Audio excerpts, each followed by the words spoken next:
Assalamualaikum warahmatullahi wabarakatuh. Kami dari kelompok 2 mata kuliah Ethical Hacking. Di sini ada beranggotakan yang pertama ada ketuanya yaitu Mas Alfani Safina Sution, yang kedua ada saya sendiri Mas Muhammad Rafiq, yang ketiga ada Mbak Sri Suraningsi, yang keempat ada Mas Wiranto. Yang mana di dalam praktikum kali ini kita akan mencoba aplikasi yang bernama ProRAR. Nah, adapun selanjutnya akan dijelaskan oleh Mbak Sri Suraningsi. Waktu dan tempat kami persilakan.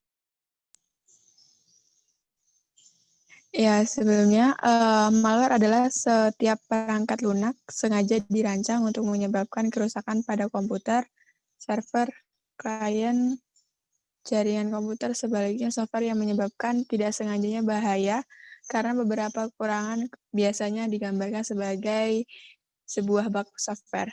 Sebelumnya ini pengertian dari ProRAR adalah alat administrasi jarak jauh yang dibuat oleh ProGroup.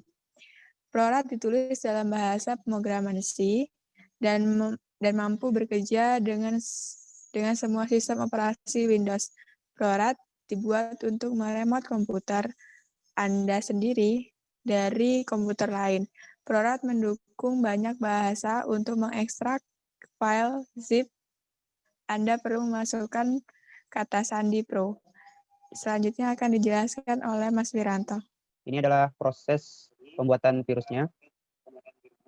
Yang pertama kita harus masuk ke menu bindware, file, kita pilih bind. Nah, di sini kita pilih foto yang akan menjadi bahan untuk dikirim. Kita contoh ya, langsung. Nah, jika tampilannya seperti ini berarti foto berhasil. Nah, ketik OK. Lalu kita pilih icon untuk menutupi file tersebut. Kita sembarang aja. Kemudian kita create. Nah, di sini kita harus menunggu proses. Nah, ini sudah berhasil. Oke. Nah, di sini adalah PC dari target yang akan kita cari tahu informasinya. Sebelumnya kita harus menyamakan IP PC target dengan aplikasi ProRAR kita. Kemudian kita connect. Jika sudah terkonek, maka gambar yang tadi akan langsung muncul di sini.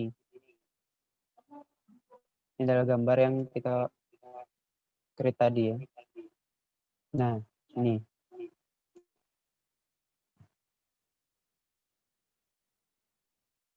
Jika sudah, maka kita bisa mengeksekusi PC target. Contoh, kita mengirimkan pesan. Di sini kita tulis sembarang. Contoh. Nah, kita pilih ikonnya. Send.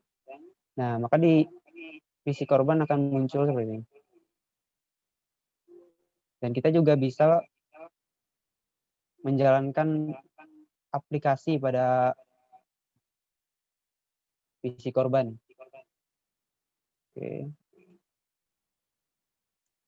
Klik ini. Nah, di sini merupakan aplikasi dari PC korban. Kita contoh, kita membuka Windows Media Player-nya. Oke. Nah, di sini otomatis Windows dari PC korban akan otomatis mulai. Adapun contoh lain seperti melihat isi file manager. Nah, di sini contohnya kita refresh dulu. Nah, di sini kita sudah masuk ke data C-nya. Dari sini kita bisa ngambil data yang mana saja, tinggal kita download. Adapun menu lainnya seperti ini, contohnya kita meng-hidden desktop dari korban.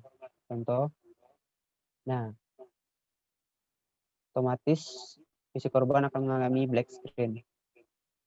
Kita juga bisa menampilkannya kembali.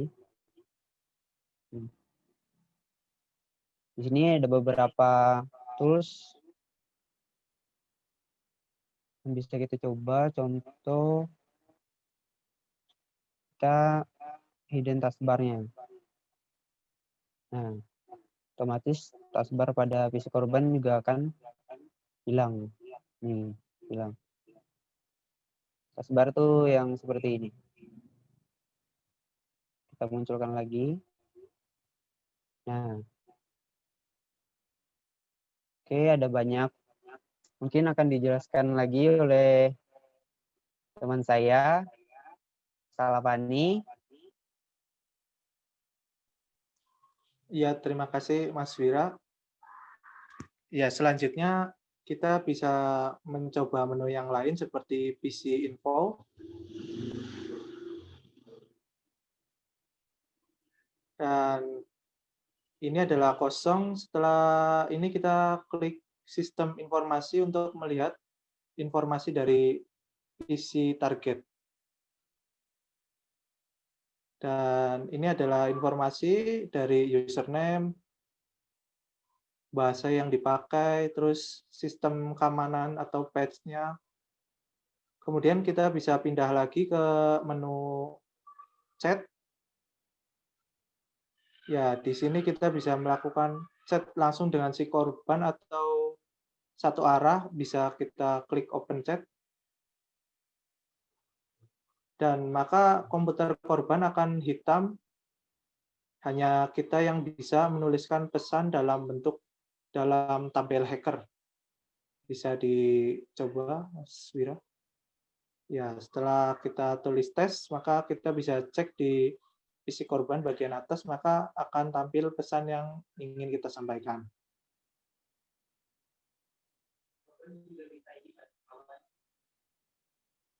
Kemudian korban juga bisa mengetik balik atau bertanya dari mana dan siapa yang melakukannya.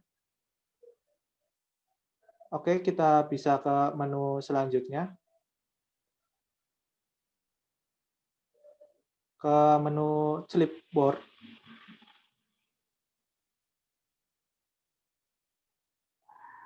Ya, di sini kita bisa melakukan kunci clipboard-nya, yaitu untuk melakukan copy paste-nya. Kita tahu mereka melakukan copy apa saja dalam PC target, atau melakukan paste apa saja, dan di sini kita bisa melakukan lock. Jadi PC target tidak bisa melakukan copy paste atau dapat melakukan copy paste itu sendiri.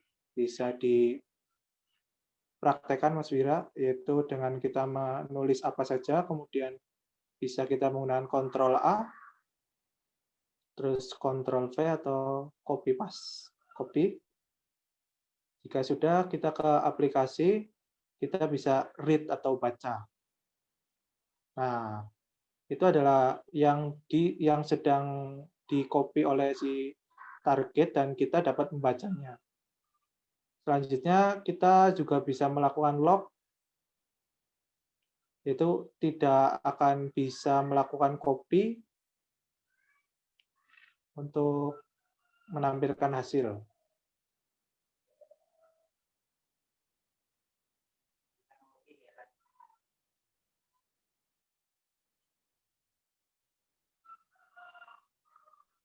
Ya, selanjutnya akan diteruskan kesimpulan oleh Mas Muhammad Taufik.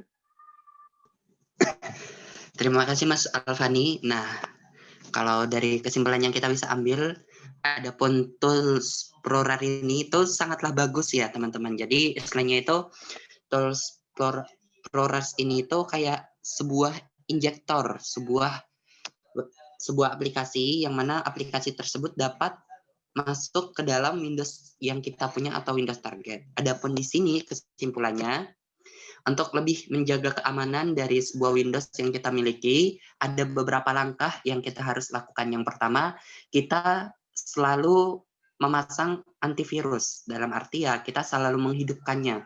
Mungkin mulai dari firewall-nya, atau kita bisa menginstal antivirus yang lain. Yang kedua, janganlah kita lalai di dalam mengcopy berbagai macam data, karena data tersebut kita belum tahu apakah di dalam data tersebut telah disisipkan berbagai macam file yang sangat berbahaya ataukah tidak. Yang ketiga, kita selalu men-scan atau selalu membersihkan file-file yang berada di dalam komputer kita setiap saat, karena virus itu akan bersih ketika virus itu sudah ditangkap atau telah ditangani oleh antivirus yang berada di komputer kita. Mungkin sekian penyampaian dari kelompok 2. Apabila ada kekurangannya, kami mohon maaf yang sebesar-besarnya. Akhirul kalam, assalamualaikum warahmatullahi wabarakatuh.